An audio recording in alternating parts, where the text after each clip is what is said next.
आज की कहानी का शीर्षक है अनोखा मिलन। बदतमीजी की भी हद होती है। पता नहीं कोई शर्म लिहाज नहीं है इनमें। 1.5 वर्षीय मनु को गोद में उठाए सुधा बरबराती हुई बालकनी से अंदर कमरे में घुसी। अरे क्या हो गया और ये इतना गुस्सा किस बात पर हो रही हो? मोहन ने अपनी पत्नी सुधा का तमतमाया चेहरा देखा और पूछा। वो सामने वाली सोसाइटी में कोने का दूसरा मंजिल का जो मकान है उसकी बालकनी में एक बूढ़ा खुसट कई दिनों से मुझे घूर रहा है, सुधा ने मुंह बनाकर कहा और गोद से नन्ही सी मनु को बेड पर लिटा दिया। ये बात सुनकर मोहन ने बाहर बालकनी में जाकर देखा तो सामने वाली सोसाइटी में एक सफेद दाढ़ी वाला बूढ़ा अपनी बालकनी में टहलता हुआ दिखाई दिया। लगता है कोई नया परिवार अभी हाल में ही आया है। मोहन अंदर कमरे में जाकर सुधा से कहा, जो मनु को थपकिया देकर सुलाने का प्रयास कर रही थी। हाँ, यही कोई 15-20 दिन हुए हैं, पर मुझे बालकनी में सिवाय उस बूढ़े के कोई और कभी नहीं दिखाई दिया। जब देखो कभी कुर्सी डालकर बैठा मिलेगा तो कभी टहलता हुआ, मगर नजरें इधर हमारी बालकनी पर ही गड़ाए रखेगा। बूढ़ा खुसट, अपनी सफेद बालों का अपनी उम्र का भी ख्याल नहीं है, सुधा लगातार बड़बड़ा रही थी। उफ, इन फ्लैटों में बूढ़े बेचारे भी क्या करें, बस ऊपर टंगे रहते हैं। बालकनी में थोड़ा टहल लिया और बैठकर धूप सेक ली। तुम बेकार ही बेचारे पर गुस्सा कर रही हो, मोहन ने हंसते हुए सुधा को समझाने का प्रयास किया। बेचारा, अकेले या मनु को लेकर जब कभी भी बालकनी में जाती हूँ तो खूसट की नजरें इधर ही गड़ी मिलती है। और तो और, सुधा कहते हुए रुक गई। और क्या सुधा, मत पूछो। कल शाम तो इसने हद ही कर दी। ये मोबाइल लेकर खड़ा था और सच कहूँ तो मुझे लगा कि इसने चुपके से मेरी फोटो भी ली है। क्या तुमने ये कल ही क्यों नहीं बताया मुझे? यह सुनकर मोहन को भी उस बूढ़े की इस हरकत पर गुस्सा हो आया। ठहरो, अभी जाता हूँ और लेता हूँ उस ठरकी की क्लास। रुकिए, मैं भी चलती हूँ। उस बूढ़े की ऐसी अकल ठिकाने लगाऊंगी कि याद रखेगा और यहाँ वहाँ झांकना ताकना हमेशा भूल जाएगा। तभी काम वाली रमा वहाँ आ गई अपने काम निपटाने के लिए। अरे रमा, आ गई तू? जरा मनु का ख्याल रखना, हम अभी आते हैं, कहकर दोनों तेजी से नीचे उतरे और भन्नाए हुए से सोसाइटी में रहने वाले बूढ़े के फ्लैट की सीढ़ियाँ चढ़ गए। बेल बजाने पर दरवाज़ा बूढ़े ने ही खोला। उन्हें देख बूढ़े के चेहरे पर मुस्कान तैर गई। अरे आप आइए आइए, अंदर आ जाइए। कमरे में नाम मात्र उजाला था। दीवार से लगे एक दीवान पर कोई लेटा था। दीवान की बगल में 2 कुर्सियां और 2 मोढ़े रखे थे।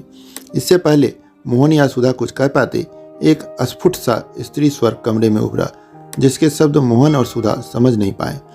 बूढ़े ने कमरे की लाइट जला दी तो कमरे की हर चीज साफ साफ दिखाई देने लगी। ये पूछ रही हैं कौन आया है? पिछले 1 साल से अधरंग है, इस बेड पर ही रहती हैं, कहते हुए बूढ़ा बुढ़िया के करीब सिरहाने की तरफ बैठ गया। तब तक मोहन और सुधा भी कुर्सियों पर बैठ चुके थे। अरे लाजो, परी के मम्मी पापा आए हैं।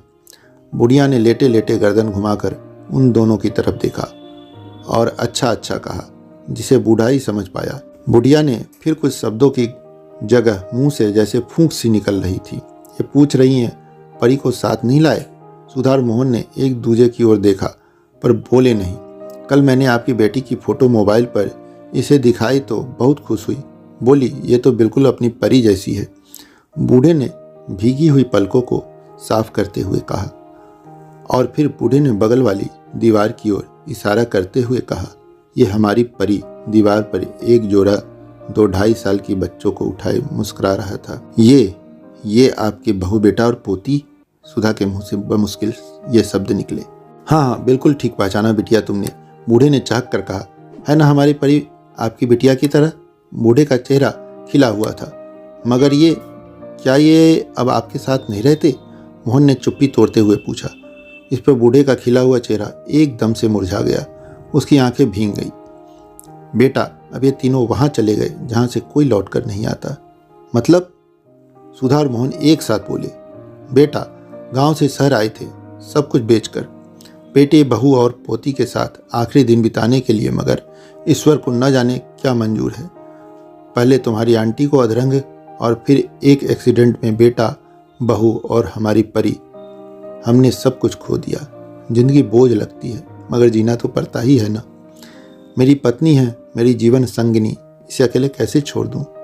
जी रहे थे कि यहाँ बेटे के फ्लैट में रहने आ गए। उस किराए के मकान से किस्मत देखो, मुझे उस दिन बिटिया के हाथों में हमारी परी दिखाई दी तो यूं लगा जैसे किसी ने रेगिस्तान में किसी प्यासे को पानी दे दिया हो। जब मैंने तुम्हारी आंटी को बताया तो ये परी को देखने की जिद करने लगी, तो मैंने तुम्हारे साथ उसकी फ़ोटो खींच कर दिखाई। मोबाइल फ़ोन पर ये बहुत खुश हुई। महीनों बाद इनके चेहरे पे मुस्कुराहट वापस आई। कहते हुए वह बूढ़ा चुप हो गया। तब तक मोहन और सुधा दोनों खड़े होकर चलने के हुए। वह बुढ़िया कुछ बोली। दोनों ने पीछे मुड़कर देखा तो बूढ़ा बोला, पूछ रही है कहाँ जा रहे हो?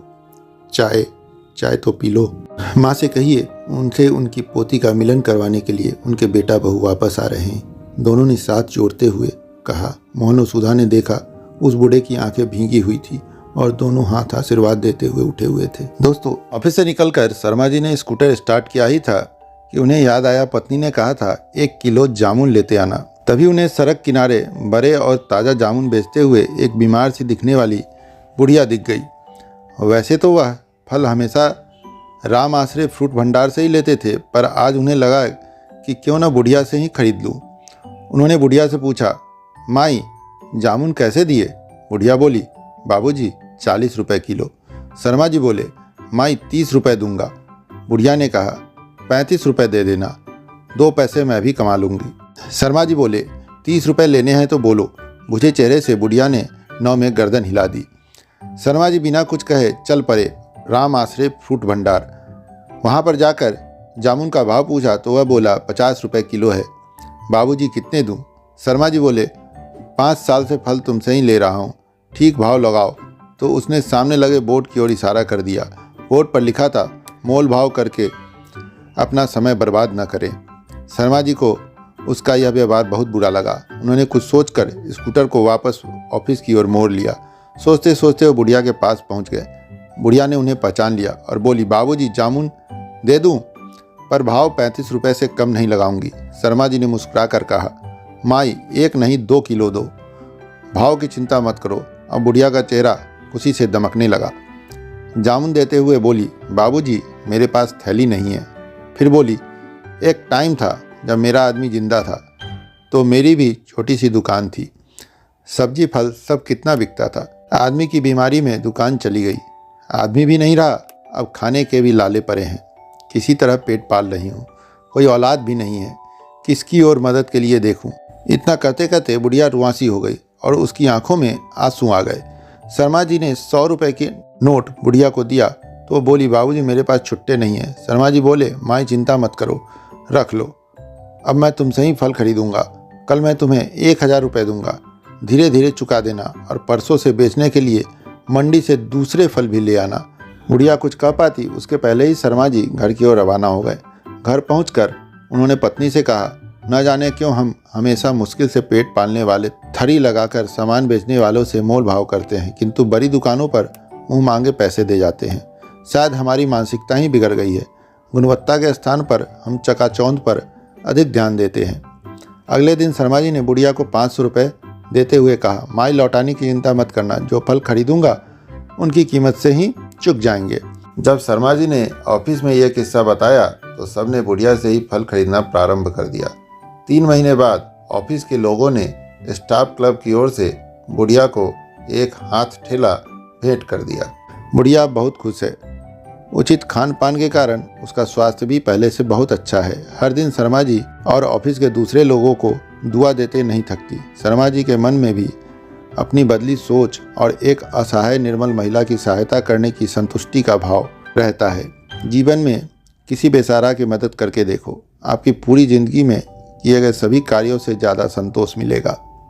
दोस्तों, आज की कहानी आपको कैसी लगी कमेंट करके बताइएगा।